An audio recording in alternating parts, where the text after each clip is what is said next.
Welcome to Pass Your Real Estate Exam with me, Diana.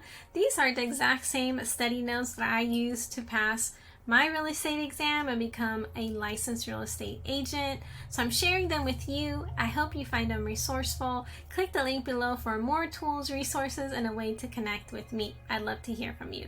All right, let's begin this study session on leases. Leasehold interests. An estate is a possessory interest in real property. So a leasehold estate and leasehold interstate, the same concept.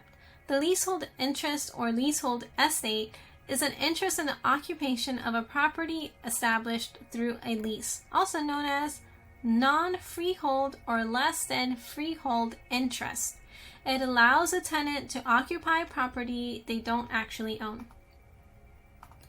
Freehold versus leasehold. The main difference between a leasehold interest and a freehold interest is ownership. Freehold estates include ownership, and leasehold estates do not include ownership.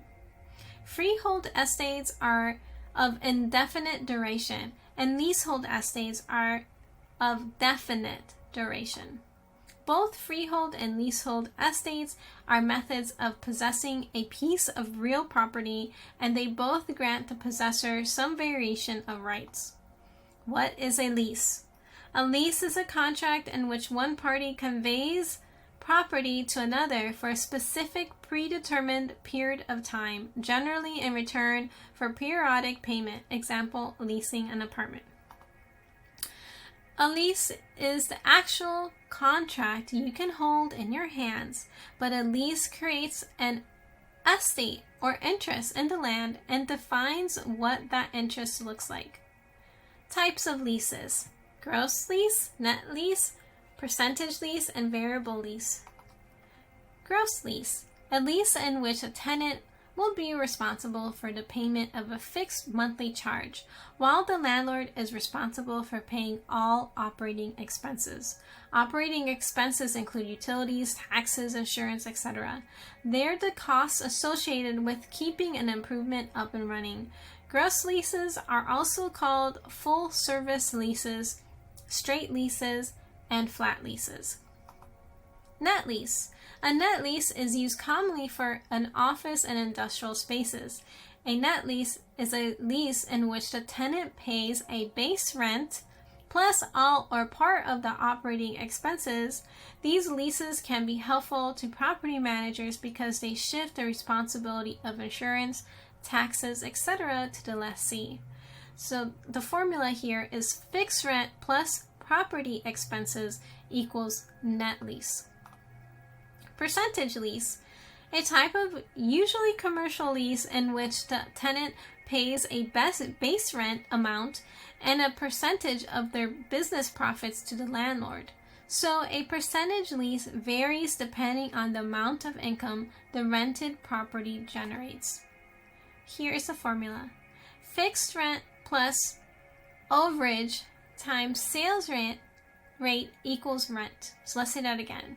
Fixed rent plus overage times sales rate equals rent. A percentage lease is most commonly used for retail properties. Variable lease, a leasehold agreement in which the base rent changes according to the lease agreement.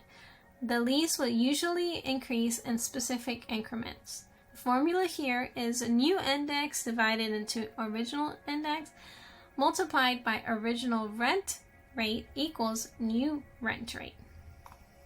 A variable lease should specify how rent will increase in the future. The increases are usually based on an economic fact, such as an index or consumer price index, CPI. Ground lease, also known as land lease, is the lease of bare undeveloped land. They are popular for development projects and usually last for very long terms. In a ground lease, the owner grants the tenant a leasehold interest in the land only. Ground leases are usually also net leases because the lessee is responsible for paying for things like property taxes and other expenses their improvement will likely incur.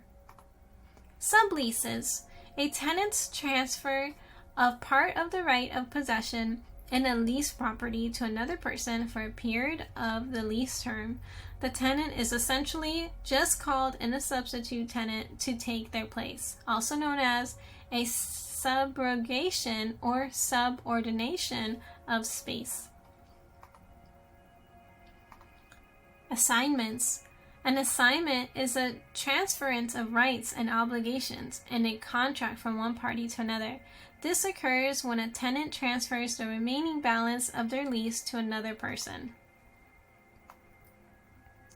Assignments differ from subletting in that with subletting, the original tenant is still responsible.